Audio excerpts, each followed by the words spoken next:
мына сіздің бір сөзіңіз бар, есіңізде болса, 1000 әдемі сөзден бір әдемі іс артық деген. Есіңізде ме сайлаудың кезінде айтқан? Жалпы мен айтайын деп жатқаным, біз жалпы іс жүзіне келетін болсақ, мына көп деген нәрселерді сіз қазір айтып жатсыз да, оны менің ақшама жоқ, сіздің ақшаңыз емес. Бұл әрбір Шымкент қаласының тұрғындарының ақшасына істелінген құбырлар ол. Сіз сол құбырлар арқылы сіз халыққа су беріп жатсыз.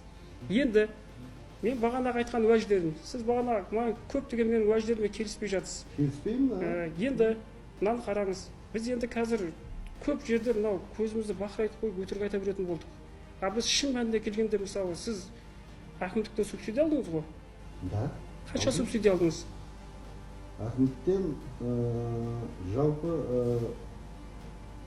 6 жыл ма 7 жылдың ішінде бір 6 миллиардтай субсидия алдым. 7 миллиард.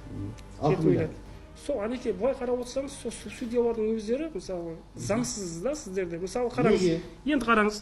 Сіз мысалы жабдықтарды сатып алу үшін қаражат, мына Тұрлан құрылыс жауапкершілігі шектеулі серіктестік мердігер арқылы сіздер бұл жерде қаржы схема болады. Сөйтесіздер, сіздер Ақсу энерго жауапкершілігі шектеулі серіктестігі. Бұл енді сізге тиесілі фирма бұл.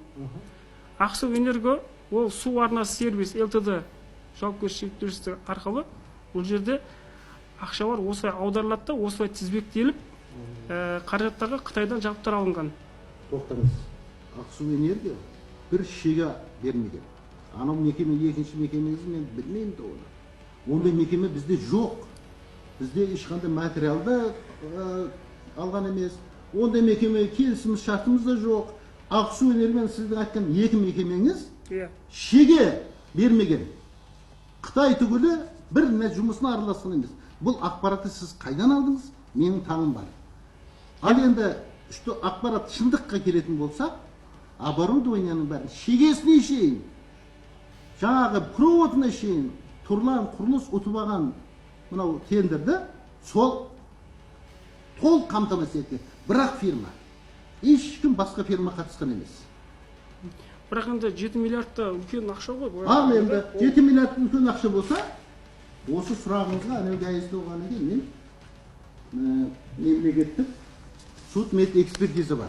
Міне, сіздің 6 миллиардыңыздың түгел сараптамадан тексертіп алдым.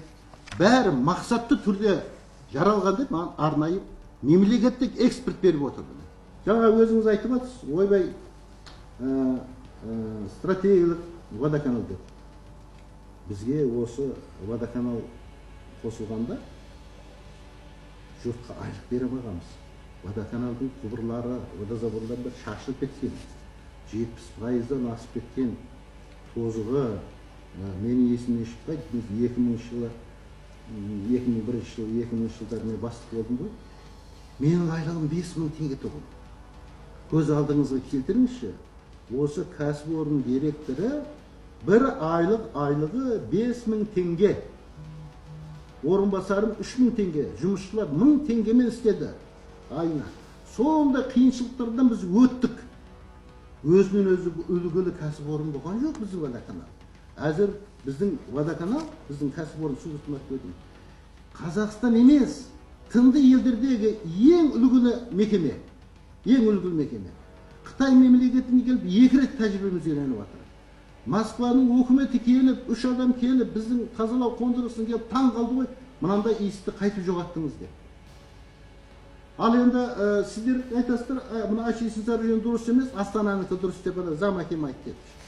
Астананың әкімі мені арнайы шақырып, аға, сізді танимын, сізде озық технология болып жатыр екен, бізге жәрдем беріңіз. Мен министр болғанда да барғам сіздің кәсіпорныңызға деп, ол келіп айтып жатыр. Оны бізге үлгі тұтасыр. Қайтып үлгі болады, оны мен үйретіп жатсам, біздің тәжірибені пайдаланып жатса олар. Осы тәжірибені қолдыңыз ғой, осы тәжірибені сол қай облыстар қолдап жатыр, нақты айтып тұршы. Астана қаласы. Біз Астана қаласымен хабарласқан кезде, біз Шымкенттің водоканалының тәжірибесін оны әкіміне хабарласыңыз. Мен просто ресми түрде айтып жатқаным да. Ресми, әкіміне хабарласыңыз. Әкімнің өзі арнайы шақырып жатыр. Кешегіде 11 қала келіп кетті.